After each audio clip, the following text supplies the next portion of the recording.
Right.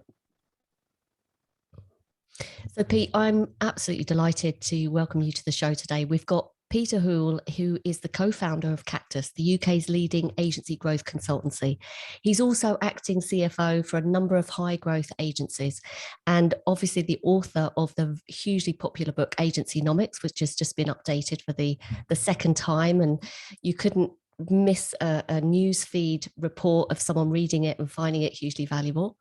No, and we actually had complaints from people saying, "How do I stop seeing this on my LinkedIn feed?" Which I thought was really funny. And it was actually Mark that said, I think it was one of his clients, and Mark said, "Well, perhaps you just need to log out of LinkedIn for a week then." You were a bit bombarded, weren't we? Yeah. I'm super. I make a joke of it, but I'm super pleased with how it's gone, and we're really humble about it. Honestly, when we wrote the book, we honestly thought we'd sell like 500 copies because it's quite niche, obviously. But yeah, it just seems to have taken off really well. So it's nice to be able to say, yeah, I've written a couple of books, quite good for the profile, and always helps. It actually helps a lot with client stuff, but I've been interviewing finance managers as well recently for some of my clients. And in 2 or 3 recent cases, so we've bought your book, and they're a bit like a bit starstruck, which does crack me up. But does it always surprise you when someone says something like that? Yeah, it really does.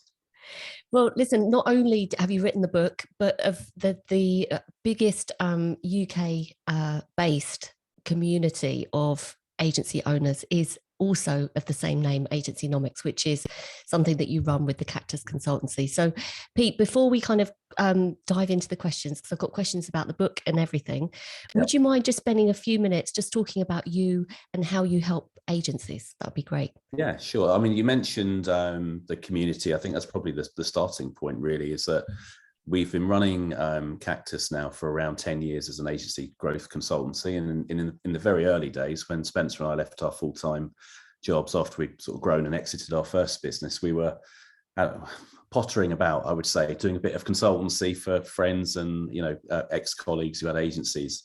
And we had to find a way over the years to help lots, smaller agencies who come to us and said, "Look, you've done this before.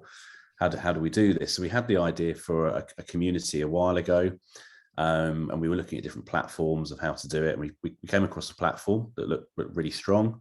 And about the time we were planning on launching was the beginning of the pandemic. So we were sitting there thinking, it's not quite ready to go, but people kind of need this at the moment. So we initially had planned, this is all really super honest, me telling you this stuff, but we initially had planned to charge a membership fee for it. But at the sort of April time last year, when things were looking a bit bleak for everybody, really, we thought we've just got to put this out there and make it a free for life community for agency owners, founders, directors. We had to put in some kind of rules in place around it. So it's got to be for people with 3 staff or more, because freelancers and agency owners have very different needs in terms of the support they need. And it's really taken off. I think I always lose count how many members that we actually have, but I think it was 1,250 as of last week. Wow. Yeah, and there's a backlog of 30 or 40 people a week trying to join. So yeah, that's been really, really good. I think it's very kind of self-sufficient. All the people within the community kind of help each other. There's always something great going on in there. You have someone say, "I have this problem. Does anyone know how to solve it?" Or, "I have a lead that I can't do. Would anybody like it?" Those kind of things. So yeah, it's been super helpful. Obviously, we have the book as well that's come out. But my day job, really, as you mentioned, was the agency CFO kind of work that I do for lots of agencies. And I've been a CFO for many different agencies over the years. For the last 17 years, probably 100 different agencies on and off during that period. And also branching out, doing a lot more of M&A work now in terms of mergers and acquisitions for clients. They're either looking to grow and sell, or they're looking to buy agencies as part of their growth strategy. And for a business, Spencer and I always laugh, for a business that doesn't advertise itself really as an M&A business, we did 12 transactions last year, and 4 of those were between September and December. So I've been pretty busy with that as well. I was going to say, that sounds pretty busy. And how many clients do you work on at one time in your role as CFO? Yeah, we tried to keep the number sort of kind of fairly low because, we're there to support people, and as much as we can kind of plan out how the month, I mean, agencies will relate to this. You have retainers with clients in a set amount of time, but the support that's needed is kind of ebbs and flows. So we kind of keep it down to about 10 on a kind of full-time basis. And we started a new service last year called our mastermind groups. I don't know if you've heard of those. Lots of people have spoken very highly about it. Mm-hmm. Well, that's really good to hear. I mean, the idea came about that could we come up with a kind of training program which kind of takes someone on a 2-year journey, where we meet once a quarter face to face, and we have a day session with them. We'll be covering different subjects, one in the morning, one in the afternoon. There's a chance for a kind of Q&A session as well. And we've got 7 of those groups now across the business. So 4 of which Spencer and I run as a pair, and 3 of which is Mark and Danny run as well. So yeah, and they have to be fair, they have had good feedback, and I really enjoy doing them. Well, it's a great way to leverage all your knowledge and expertise, but reach a wider audience, isn't it, and help more people. Yeah, totally. And then the other thing for me is, I've not been that great with kind of public speaking or that kind of thing over the last few years. I'm, as an accountant, probably historically a back office type person. So I've had to learn new skills in terms of standing up and presenting and do that kind of stuff. And presenting to 20 people in a group like that is quite a good size. I look around the room and I think there's a lot of friendly faces here. No one wants me to mess up. Everyone's on my side. They see me as kind of the expert, and that's been really confidence boosting for me doing that. And I've really started to enjoy them, from going from 2 years ago as someone who would not sleep for 2 weeks if I had to do a public speaking appearance, to now waking up and literally jumping out of bed thinking, I've got a new deck to present today. I'm really excited about sharing what's in it. I try and make them as humorous as possible as well, because sometimes finance can be a little bit dry. Yeah, sometimes that goes down well, sometimes it doesn't. The thing is, I mean, I love your humor. It is very dry, isn't it? Your humor. Yeah. And people just want to know what's in your brain, don't they? You forget that. I think as the speaker, sometimes you get consumed with your own nerves. So Pete, when agencies start working with you, like, what are the patterns? Like, what are the things they tell you? I want to achieve this by working with you. What do they want to get out of it? Yeah, I mean, that's a really, really good question. I think if you'd have asked me that question maybe 4 or 5 years ago, I would have said, they will want to exit. They want to get to a stage where they grow their business from where it is now to a point where it's worth some value and there's a transaction. But I think that what I've learned over perhaps the last 3-4 years of working with more agencies is that actually they want to have a choice. They grow their business to where they can sell it, or they can stay in it and get to a point and take it on to another level, or perhaps they want to buy more agencies as part of their journey and do a kind of buy and build. But it's, or they may want to recruit an MD and sit back in a chairman role and take some dividends. But it is about having that choice and getting to an agency of, if you're 4 to 5 million in revenues and you've got good profits, you'll have a decent leadership team around you. And as the agency founder or founders, at that point, it gives you the opportunity to say, well, I could do something different here, or I could sell. But, if you're kind of 3 million and 35 staff, the agency is probably not at that size and scale where you're able to have that many choices about what you want to do ongoing. It just needs to be that's slightly bigger size. Brilliant. Okay, well, that sounds totally understandable that people would want the option at least. And I suppose what you're doing is helping them systemize their growth so it's more steady and predictable. Yeah. So what do you, I mean, when you first start working with an agency, I would imagine that there's lots of things that you can apply straight away for some really big wins to make them feel that they've got that momentum going. Can you share with us what kinds of things you would do at that stage? Yeah, I think, in terms of the kind of practical first steps that we take, the first thing we would do is probably undertake a little audit of the agency in terms of where they're at, in terms of the systems and processes they've got, where their financials are, where their T's and C's are, how their pitch decks look, what their marketing approach is. And there are normally a load of things in there that you say, actually, for some, because we're in quite a luxurious position when we go into these agencies, we can just come in like this and just see, looking down, we think there's something that needs to be fixed over there or something tweaked there. So those are kind of that's the first thing. The second thing is I help them kind of build a plan around what the next 1, 3, and 5 years looks like. And they've never really, a lot of people, to be fair, the size agency we go into will have a budget or a plan, but they don't really think about the longer term. And that's the bit that I'm quite good at, is kind of saying, well, look, you're here now. If we apply certain growth metrics, and I work with the clients to do it at a rate that they're comfortable at, this is the key thing, because some people think 20% is fast and some people think 50% growth year on year is fast. So it's just gauging where the clients are and saying, look, if you grew at this rate over the next few years, this is where your business would be in terms of revenues, profits, team size and structure. And then they can start to kind of visualize it. And that's kind of the first step really of saying, okay, well, hopefully when Spencer and I or Mark and Danny go into businesses, they think, well, these guys know what they're doing. They say, okay, we've had some validation about some of the things that we are doing well. There's a few things here that are going to help us kind of shortcut the journey a little bit. And actually now there's a vision being set in terms of what are the stepping stones to get from A to B, if you like. And then do you encourage them to write that plan down? Has it got to be in a visual format? They've got to be really kind of...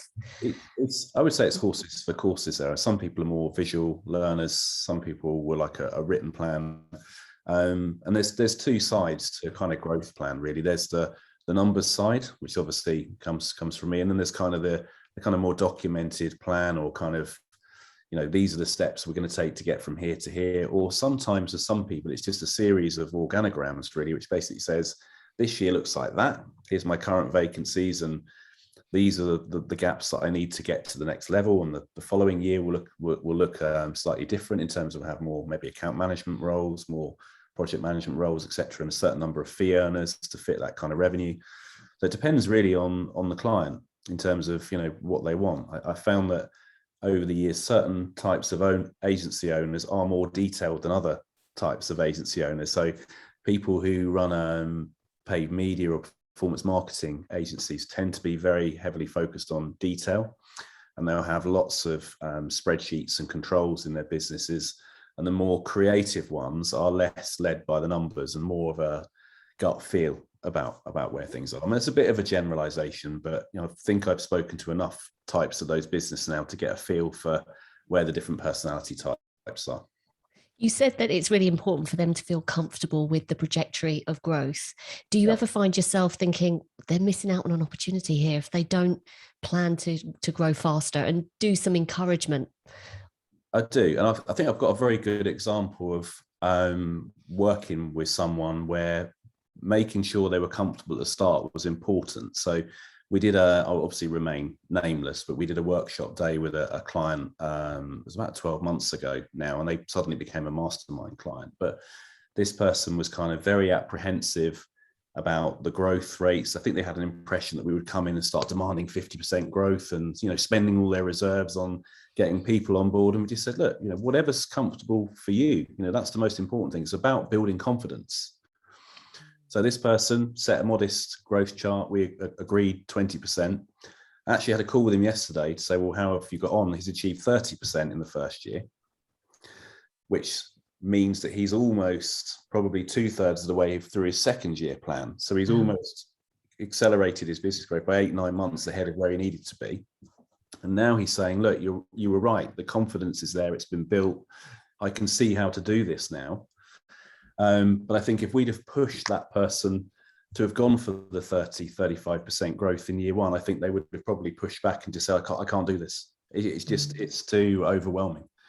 So that's one of the tricks I think that we have to kind of learn is, understanding the person on the other side of the table and what's comfortable for them and going at the right pace to start with. You're right, in some of those situations, there potentially could be a lost opportunity, but I'd like to think that we get to know people quite well, and we've got enough experience between us now to kind of coach, better growth numbers out of them, because sometimes they just don't know what they don't know. Some of them might think 5% is good, or equally we work with people who come in and say, well, I want 100% growth year on year for 5 years, and we kind of have to say, okay, that's potentially possible, but do you know what that means? That means working pretty hard. It probably means hiring 2 people a week. It probably means doing 3 acquisitions, which are going to be tough. And of course, the smaller they are, the quicker they grow. Because if you're 100,000 turnover this year, you could get to 200,000 next year. So you could double in a year. But when you get to 750, a million, it's quite hard to go from 1.5 to 2 the following year. The growth rates do tend to slow down as the agencies get bigger. Interesting. And just selfish question, really. At what revenue point does the agency typically get to before they start hiring account managers? That's a really, really good question. I think from the organizational structures that Spencer and I kind of used during our processes and knowing the metrics that we know now about agency growth, it's probably around the 500,000 to 600,000 revenue mark, typically, before that kind of structure kind of works. Before that, it's probably the founders doing that role, or they kind of have a hybrid AM, PM roles that we kind of call them. Where someone in the business is kind of project managing, or they're account managing, or they're running the schedule and the resource requirements as well. But at that kind of 50, 60,000 a month in revenue mark, you can start to then separate out some of these roles. And if you've got someone in a role who is an AM, PM, and we had this with a conversation this week where the first question I ask is, what do they like doing? Oh, they love chatting to clients. They're really gregarious. They're outgoing. They have lots of ideas. Their attention to detail could be better. And I'm a bit like, they're an AM. They're not a project manager. Well, equally, you're the other side of the coin. We've got someone in an AM, PM role. They kind of hide from the phone, but they're really good at getting the Gantt charts out and stuff. And like, well, they're a PM. So it's then splitting out those two things and playing really to everybody's strengths then in the business. But that point in kind of the growth journey is pretty hard, because really you do need those two roles, but actually it's quite difficult to afford them both at the same time. You kind of have to decide, look at the people you've got, who have I got, play to their strengths, and then, try and grow to a point where you can take the vacancy on that you need.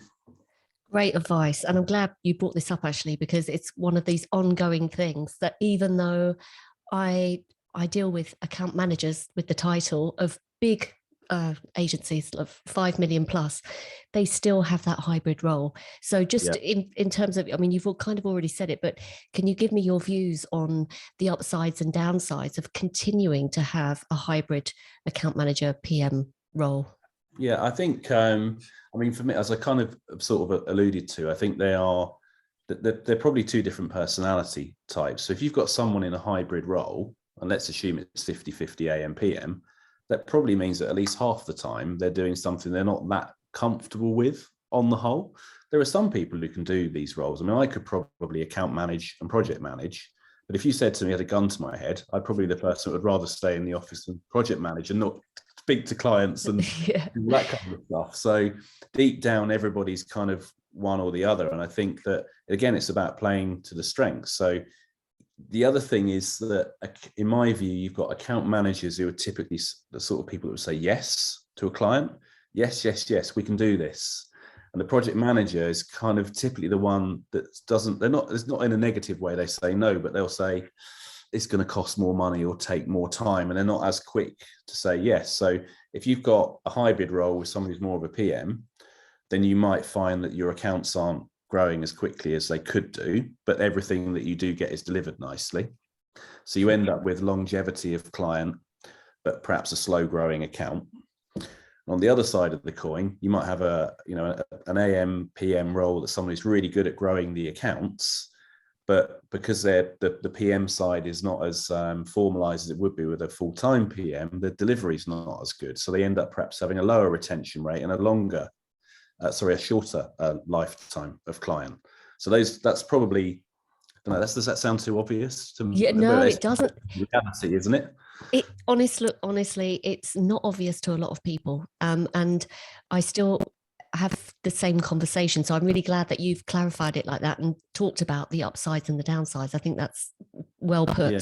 I think with the larger agencies, I think that they've obviously been established a long time. They're huge beasts in terms of the staff numbers that they've got, and they've probably got long-standing clients that are embedded in a certain way of working with large agencies.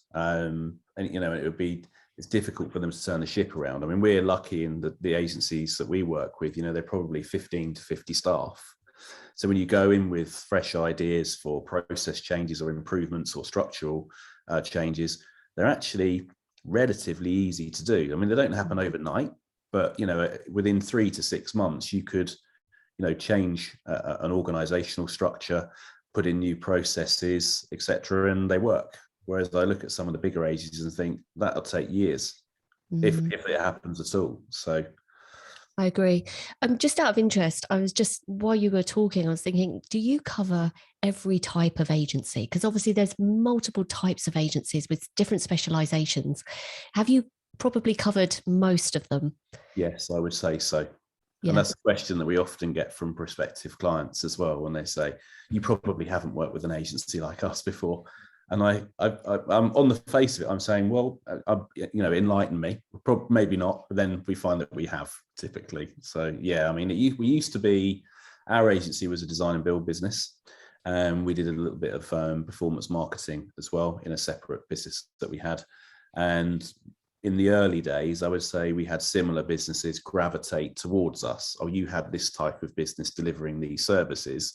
Can you help us? But the books, I think, has really helped people understand that actually we've got, breadth and depth in all sorts of agencies. And when I look at my client portfolio now, there's, a real mixed bag in there. There's paid search, natural search, there's design and build, there's creative and branding, there's copywriting, there's, pure software development.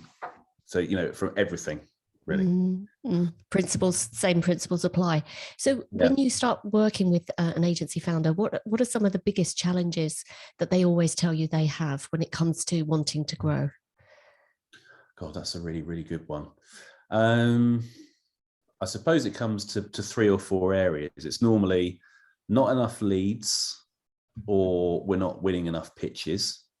It's delivery, the structure of the team, that kind of thing. Finding and retaining people. And then my finances aren't where I thought they would be. Is there a fifth? Hi. That's where I come in. We can edit it, Pete. Yeah. Say hi, that's where I come in. So there's that one. Mindset is the other one as well, I would say. And I say this as sympathetically as possible. It's not easy running any business, and I think agencies are particularly hard.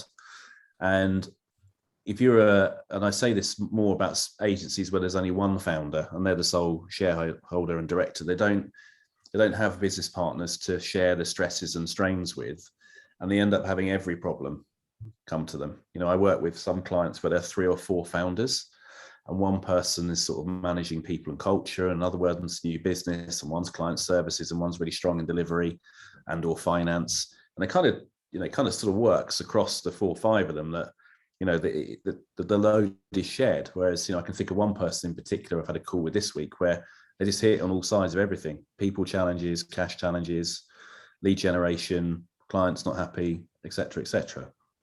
And I do kind of sympathize with that. And so consequently, sometimes that leads to a bit of a slightly, beaten up kind of mentality, kind of negative mindset where it's all a bit hard, isn't it? And stressful. So I do empathize with that.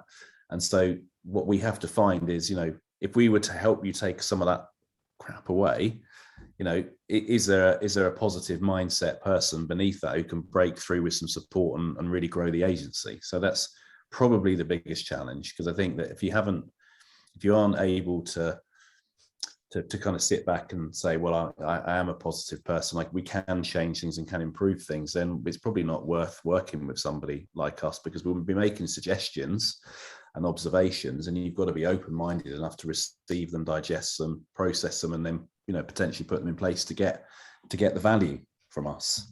And it's probably a bit of a self-fulfilling prophecy, isn't it? Because the more depressed you get, or the more kind of negative you get, it's going to emanate across your team, and they're probably going to pick up on. Then there's going to be all team culture problems and things. Well, one of the biggest lessons Spencer gave me when we were at Blue Halo was because I was very young in my role. I was 25 or 26 when I joined Blue Halo. I was the FD by 27. We sold the business when I was 29, and it was my first FD role in a business.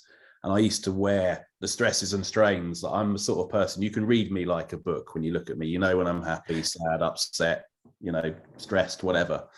And he said to me, you just got to remember you're in a goldfish bowl. Like, everyone's looking at you. And it's the same with agency founders. You know, if you're wearing all that stress, and again, so to make the point, I do empathize that your life is stressful, but you've got to find a way to you know, have an outlet for dealing with that, you know, whether either a friend or mentor, or you know some way of getting all this stuff off your chest, because you end up carrying it, and as you say, it then rubs off on the team. And one of the things that I had said to me when I was the FD at Blue Halo, I was a bit sort of stressed going into the sale process, and spent a lot of time in the office. I slept in the office some evenings because the due diligence process was crazy. And someone either said, well, we're either selling or going bust, look at Pete. Well, you're the money man, so people do look at you and think about it. The same principle applies when you look at agency founders. If you're, you know, you can't be positive at all costs. If there's problems to deal with, you know, deal with them. We can't gloss over them. But at the same time, you know, you've got to drive the vision through and be positive, and, you know, and set that for the rest of the team to follow. When we were talking about problems and challenges that they come to you with, you mentioned, the first thing you mentioned was leads, like lack of leads.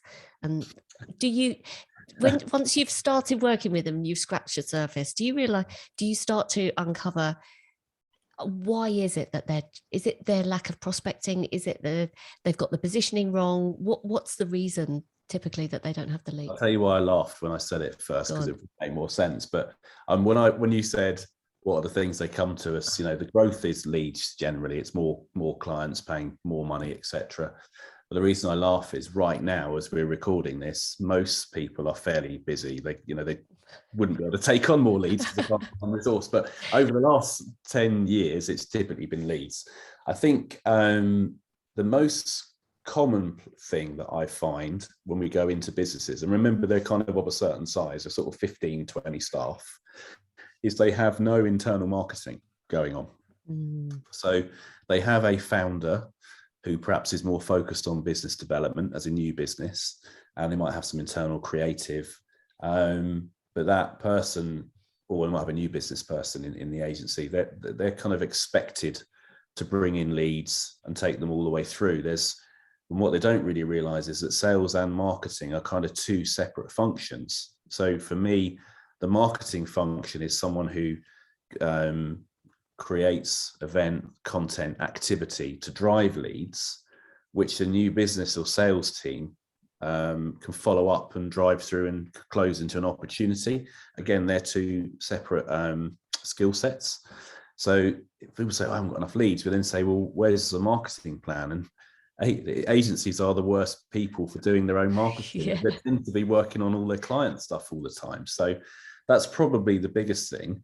Sometimes, you know, the proposition isn't 100% clear. You know, it's often we look at businesses and we look under the bonnet and we say, well, you're doing this, but from the outside in, it looks like you're doing something else, or you're doing something really well that you're not telling people about.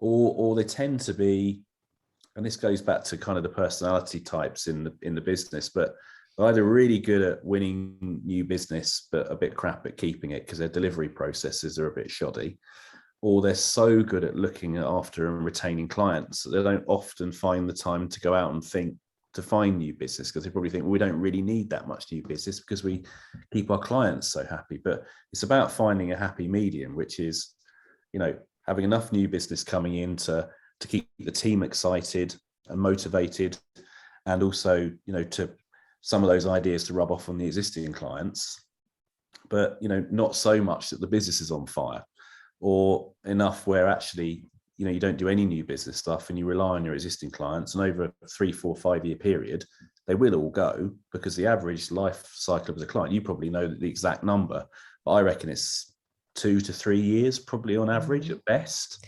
I was going to say something similar, so I'm glad we're aligned. Yeah. And you brought up a really interesting point that I hadn't really considered, the boredom factor for the team. If you've just got the same clients and you're not refreshing the portfolio. So that's a super relevant point. We've mentioned a little bit about mindset. Yeah. Where do you see that the most agency owners or leaders get in their own way? Wow, that's a really good question. Getting in their own way. I think it's the not thinking big enough. I think sometimes it's that's when we said before about what we do when we first go in. It's creating the plan and showing them that actually they can achieve something, bigger, better. Well, not necessarily bigger or better. It's not, some people don't want that, but they can achieve what they set out to do. Sometimes they get too internally focused and too wrapped up on what's going on in the business. Perhaps they're too wrapped up with a particular client, or they're still working in the business, or a lot of them still do the finances. The amount of times I've gone into relatively big agencies, and I go into a board meeting and I say, right, well, let's look at the finances for last month. Can I meet the finance manager? Can I come in and present? And they'll say, oh, no, we do them. Well, here's all our spreadsheets. I'm a bit like, oh, okay. So how's new business? Oh, I haven't really got time for new business at the moment. I'm like, too busy doing the spreadsheet. Yeah, exactly. So they're too inwardly focused, I think, sometimes. And again, this is relevant for a call I had this morning. Actually, we're working with one person at the moment who's grown quite quickly, and for whatever reason hasn't necessarily grown the infrastructure around him. I was going to say at the right pace, but at all. So this person does the finances, they do the marketing, they do client services, they do project management, they literally do everything. And they're about $1 million in revenues, and it's killing them. So the first thing we have to come in is say, right, you need a finance person, a marketing person, you need a project manager, an account manager.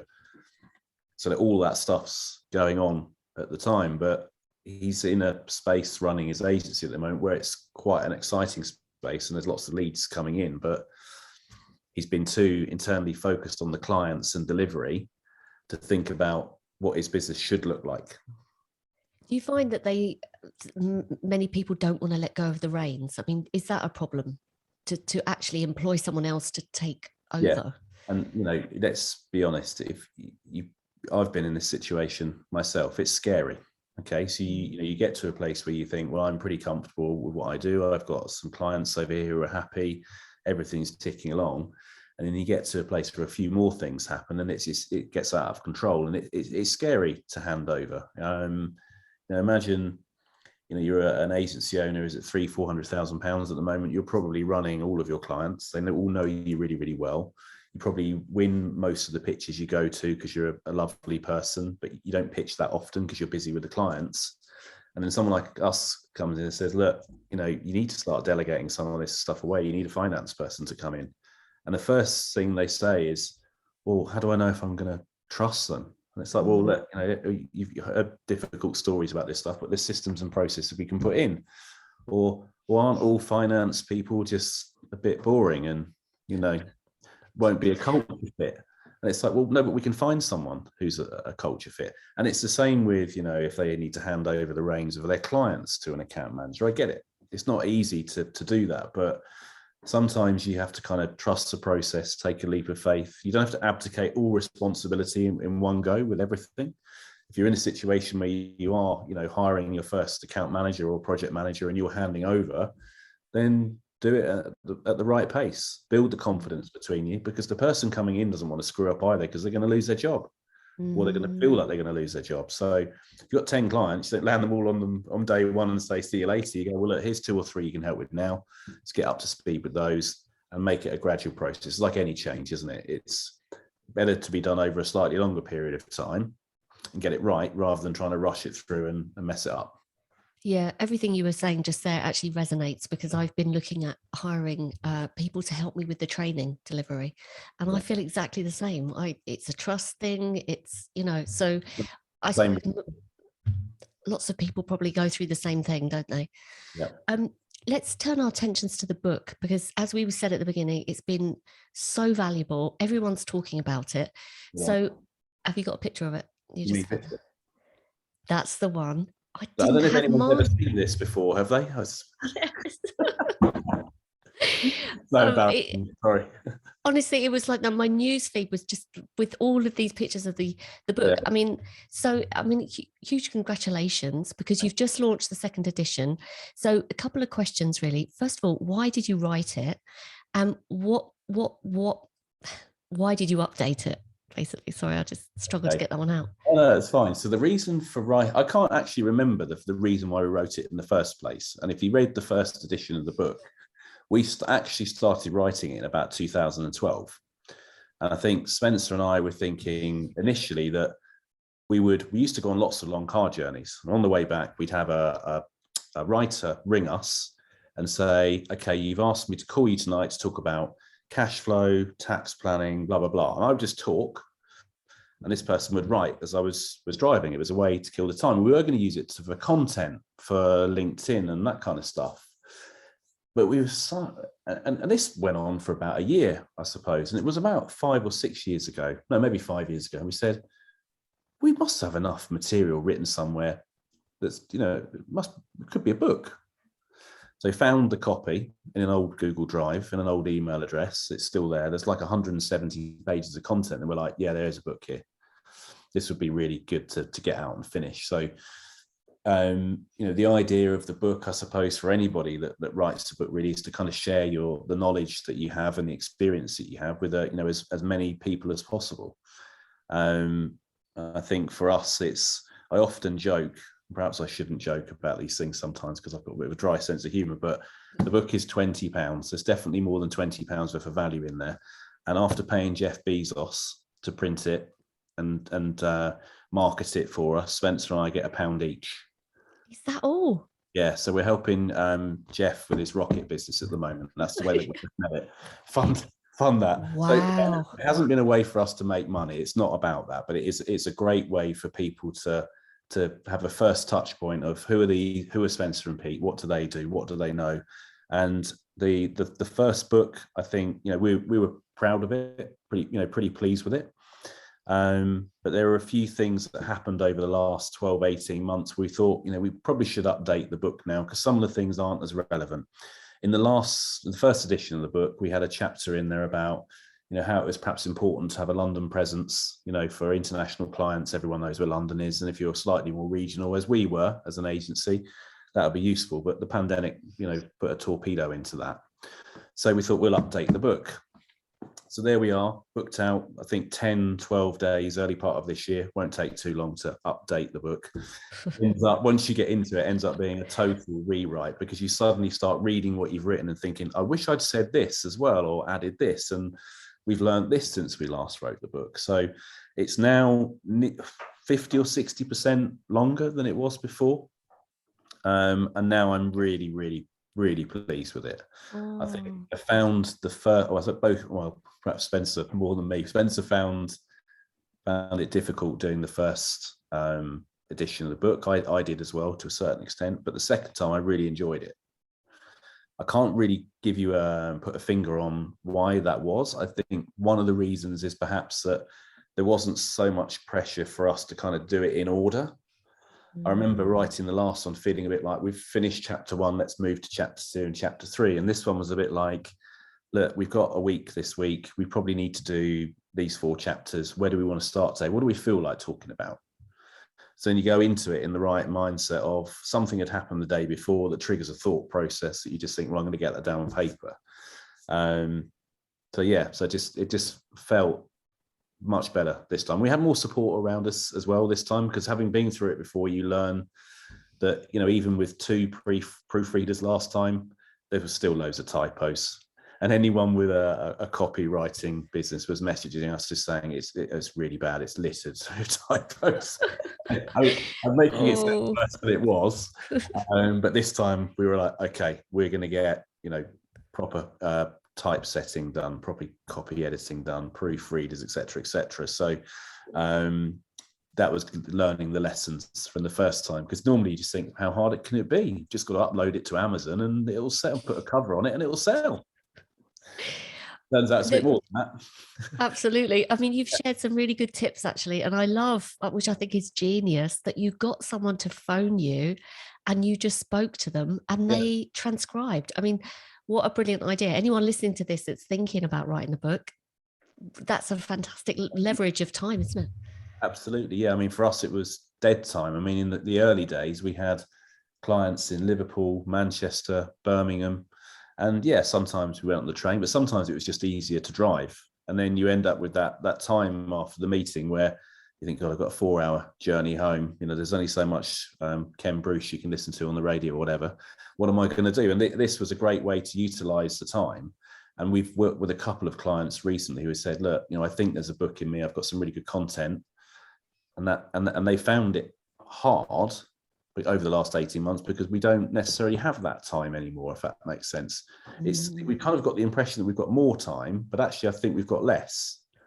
Because the time we had before, the driving somewhere and the driving back used to be, for me, a bit of wind down time. I do some phone calls on the way there, listen to a bit of music on the way back.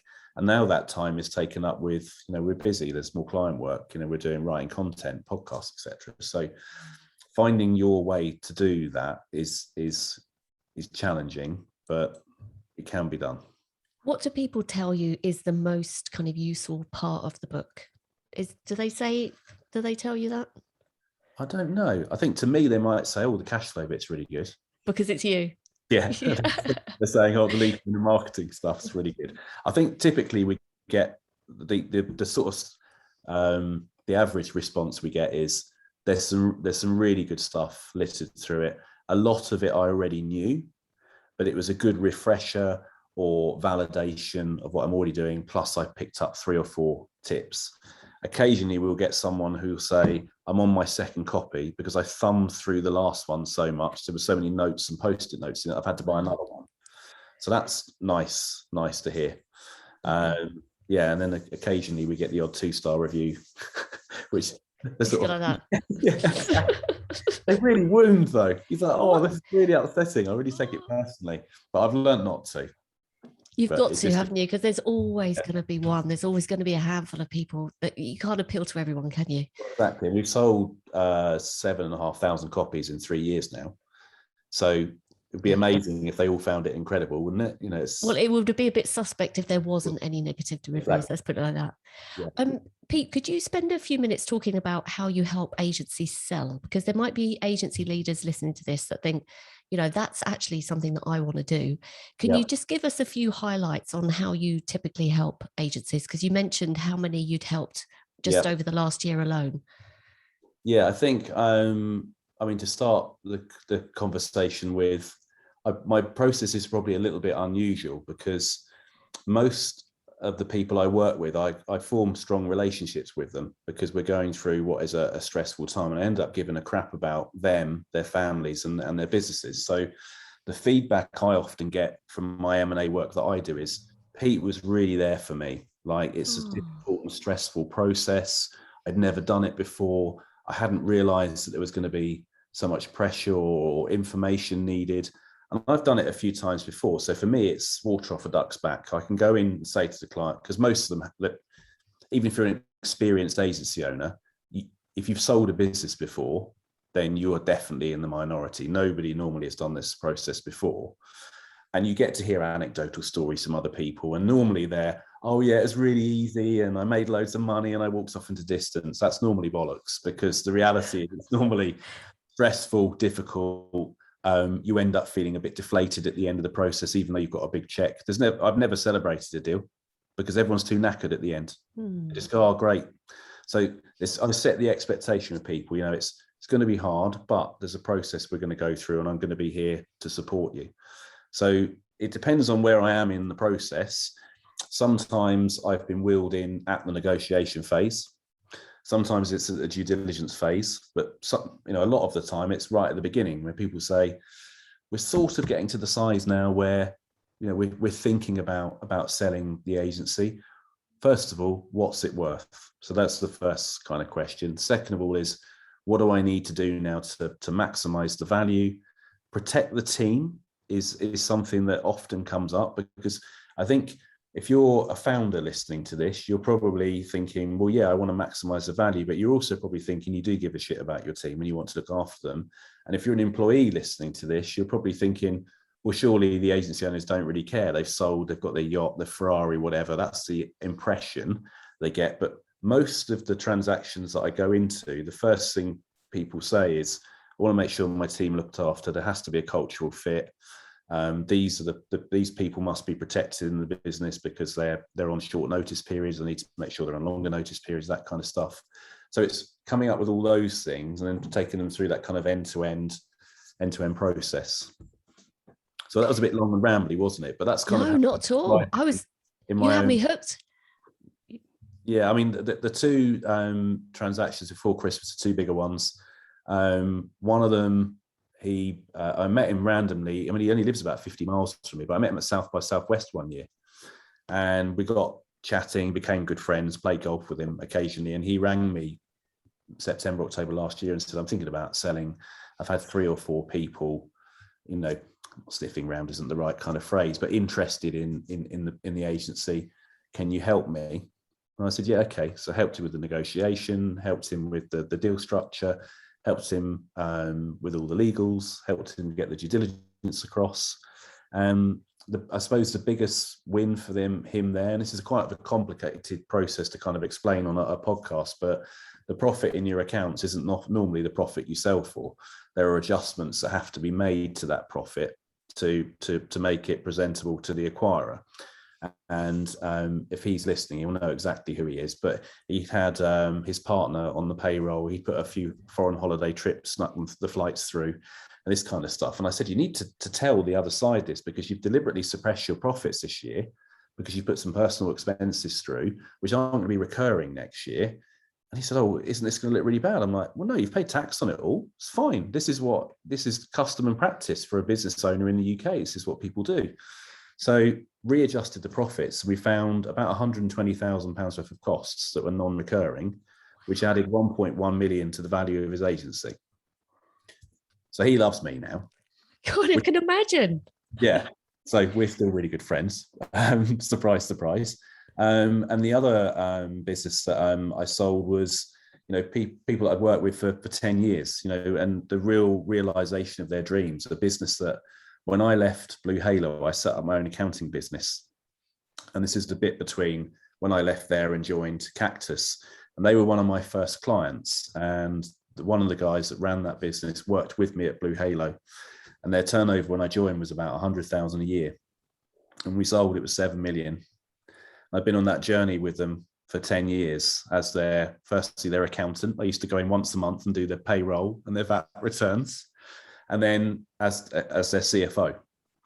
So that one they're all important, but that one was super important to me because 3 people that I'd worked with for a long time, I was like, yeah, I've got to take this seriously. I've got to deliver for these guys, That's phenomenal growth trajectory from 100,000. Lovely that you were part of the whole journey.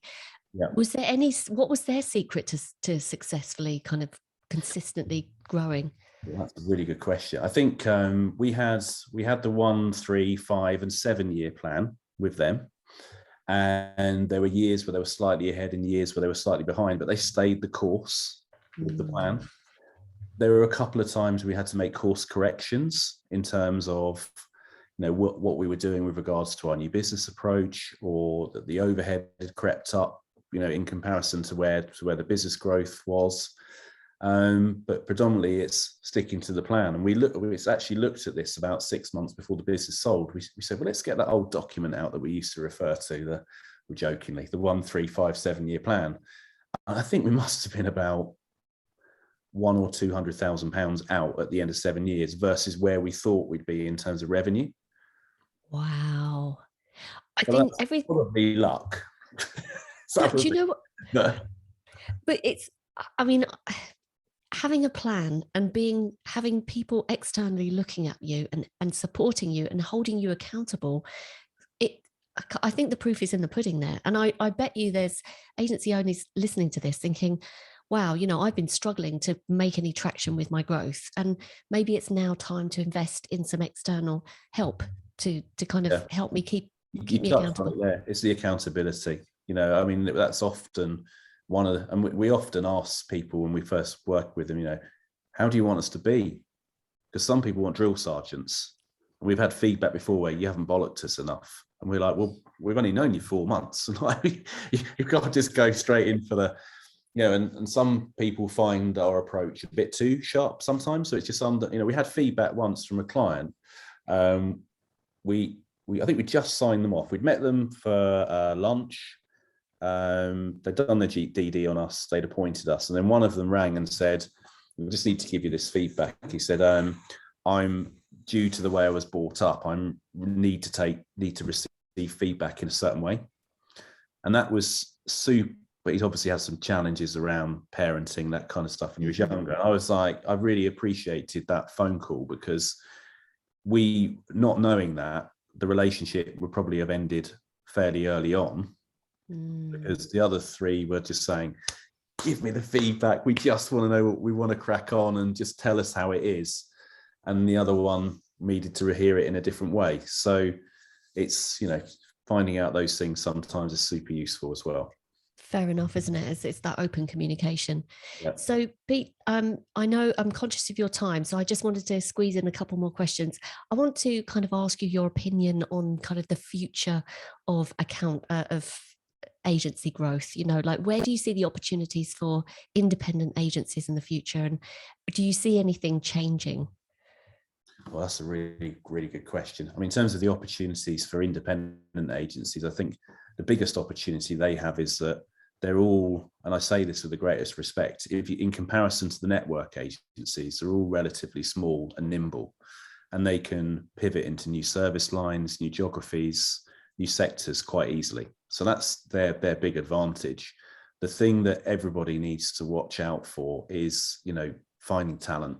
Right now, it's super, I mean, it's never been that easy, but I think it's harder than ever at the moment. Everybody's busy, nobody's got enough staff. It's difficult to find people out there on the market. So talent attraction and retention is probably going to be the number one challenge that independent agencies face over the next, I'm going to say 5 years, because I think the situation we're in now, in terms of how much work there is out there and how few people there are to do it in the UK, to solve the problem we're in today, you probably would have needed to have planned for it 5 years ago, to start pushing younger people into the sector, getting them trained up onto apprenticeship programs or into the right courses on university, to come out the other side of that with 2 or 3 years experience. That should have happened 5 years ago, and it didn't. So I think it's going to take a little bit of time to unravel this.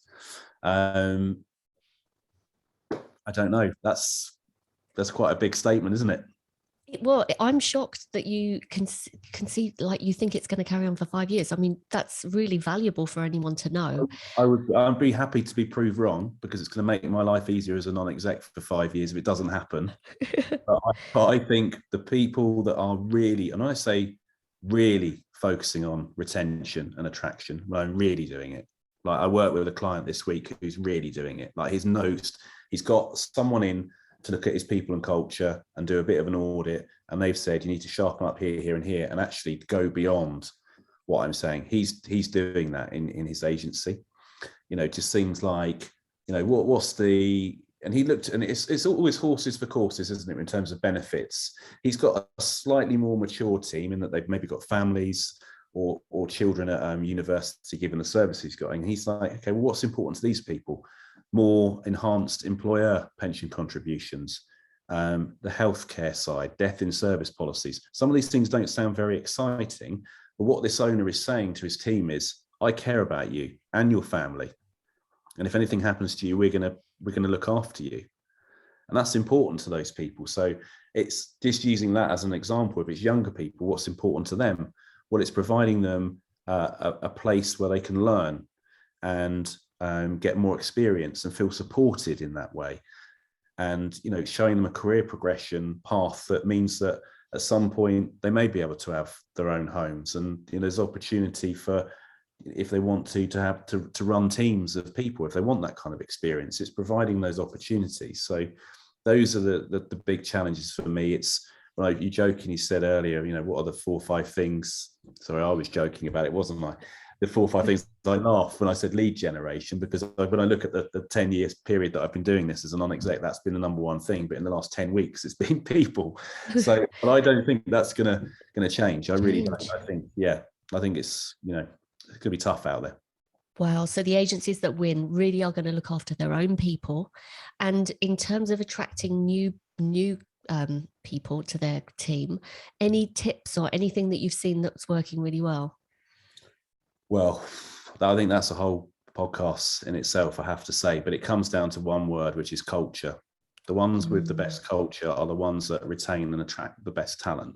And to steal a phrase I heard from someone or saw somewhere, I'd love to be able to credit them, but it's culture is not the Friday free lunch or the tennis table, the table tennis table in the office. It's how people act with each other and treat each other. That kind of. I've got one client where they've grown 300-400% in 4 or 5 years, but the culture is hasn't only diminished, it's improved over that 4 or 5 years. They're mostly remote now as a business. They've got an office that seats 60 people. They probably have 12 to 15 people in a day on average, but they accept that's fine, but they have events that bring the team together, and they've adapted in a way to support everybody in the business. So those things have become, so important over the last year. The businesses that sort of seem to be struggling are the ones that haven't managed to. They've adapted from the technology perspective, but not from the cultural perspective of keeping people together. I suppose. Well, I was just going to say, I think that's what agencies are normally about. They're normally very collaborative, people-based businesses. There are some teams that can be siloed with headphones on. Perhaps if you're a developer, that's very easy to be that way. But at the other end of that business, someone's doing some kind of what they call discovery sessions at the beginning, and I've seen those things happening, and it's 5, 6, 7 people in a room just chucking ideas about, and it's very difficult to do that remotely. Or if you haven't got a great culture, the people that do it successfully obviously get on very well together and work well with each other because they feel supported, trusted, etc. So it's great advice. And I know, having worked in several agencies myself throughout my life, you get these toxic environments of agencies where it's a sweatshop, or there's bitchiness, or you don't feel supported. So actually now the power is in the team, isn't it, and where they choose to be. So you've got to make it attractive enough and comfortable enough for them to want to thrive. Those situations arise from they come from the top, if I'm being really blunt, or panic recruiting is another one, where people don't build up the pipeline of talent and culture, and they don't end up recruiting against their values, and they end up with one or two, well, I hate to use the phrase but can't think of a better one, bad apples turning up, and it's like, the way that I imagine it is, if when you do a good job, your client will tell one person, but when you do a bad job, they'll tell 10. And it's a bit like that with team members. It's one bad team member with not the right attitude can infect 10 other people to the point where they're unhappy. So true. Pete, this has been fantastic. You've shared so much value, so many tips. I'm sure people have been taking notes. Is there anything that we haven't covered, or I haven't asked you, or anything that you think is would be valuable to anyone listening? God, you've really put me on the spot with I that. have. You have. I don't know.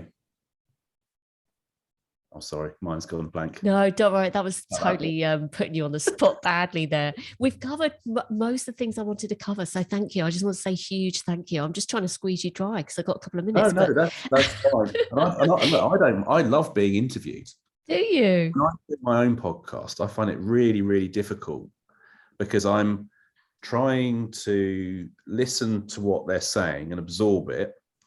And you're probably finding the same thing here, because it doesn't always go to plan. You've got your questions, and then they say something brilliant, and you have to kind of do that, give them the space to do it, kind of listen to Spencer, what he's doing as well.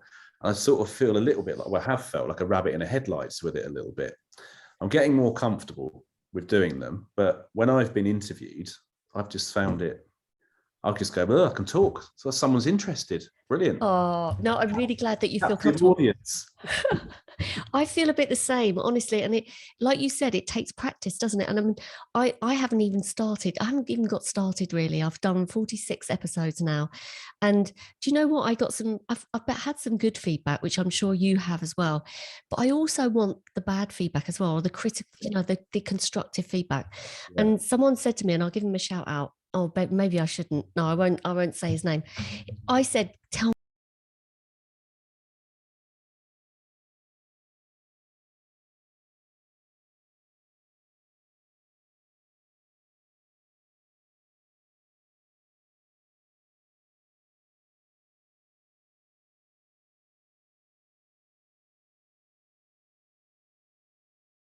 And if I don't know, I can't get better. And, when I'm listening to a podcast, I just want the value, the tips, the golden nuggets. I don't like the fluff, and I like to hear the guests. So I try to do what I like. How have you found sort of interviewing people? If you well, actually, from my side of the coin, we've probably done 50 podcasts as Agencynomics, but because of the M&A stuff that was happening late last year, I was missing a few of them. So I've probably been on about 20 of them. So I sort of don't feel match fit sometimes when I get to them. But we had the last one we did. I remember Spencer saying before, he just said, it'd be good if you lead this one today. And I was like, okay. And this was about an hour before, so I'm kind of thrown into it. Pulled some questions together, and luckily I knew the guests really, really well, so that worked okay. And I think we had a great conversation. And the feedback and this is the whole thing about what I said about public speaking earlier. It's the little wins, the confidence building stuff. And there was some good feedback online because it was a LinkedIn Live thing. You can see the comments. And then I interviewed a finance manager for this. He was a client, this person, about a week later. And the finance manager said, I just want to say, first of all, I've bought the book. I'm like, well, okay, 10 brownie points. Yeah. But second of all, I was super excited about speaking to you. I've gone through the process. I'm really excited about joining this business. But now I've heard the podcast the other day with you, Spencer, and this person. Effectively, you three are the board of this business, and your approach to looking after people and some of the challenges you've been through. I'm desperate to work here. Wow. I really love that. And then the same client then emailed about another week later and said, oh, one of my clients has just watched it and loved it. And so that's the bit that I love. I mean, sometimes they go wrong. I mean, at the beginning of that one, for example, you've done the LinkedIn Live. I haven't. No, I signed up for it ages ago. I didn't do it. I just thought. There's a screen at the beginning where it's got the music playing and it counts down 30 down to, and then you're live. And then I was there with the guest and it went live, and then Spencer wasn't there anymore. Right? So I was like, oh, so hello, I think everyone. Live. Hi. Yeah, episode 53, I think. And then Spencer appeared and just went, oh, sorry, I went to close down some windows and just turned Zoom off. It just wasn't there anymore. Oh, yeah. God. Like, oh, yeah, okay, well, just these things happen. Caitlin can cut it out afterwards. It was all fine, but it made me laugh. It sort of teaches you you've got to care about these things and how you come across, but not be too uptight about it. No, and I think audio is quite intimate, isn't it? I listen to people when I'm on my walk, and you actually feel like you know them because you're hearing their voice, you're hearing their intonation, what they say. So it doesn't surprise me that they said that to you, because they could see the chemistry that you have as the whole Cactus team. And it's kind of the place you want to be. I feel the same way. I want to be part of it. So it's lovely. It's a great channel for you. Yeah. So listen, Pete, I just want to say a huge thank you. That has been fantastic. So relaxed. And you just dropped so many knowledge bombs. So thank you so much. If someone's listening to this and they think, I love what Pete's talked about, the mastermind, working with him, as the team, I want to sell or I want to buy, anything like that, where is the best place for people to get hold of you? I would say LinkedIn, probably the best place. I'm on there every day. We get lots of messages and stuff all the time. Pete Hoole, Hoole, agency CFO, focusing on M&A and growth, I think is my tagline on there. To be fair, there aren't many Pete Hooles on LinkedIn. So if it was John Smith, then I'd be struggling. But yeah, well, I'll make sure that I put the link in the show notes anyway. So sure. Pete, thank you so much. This has been brilliant. Thank you.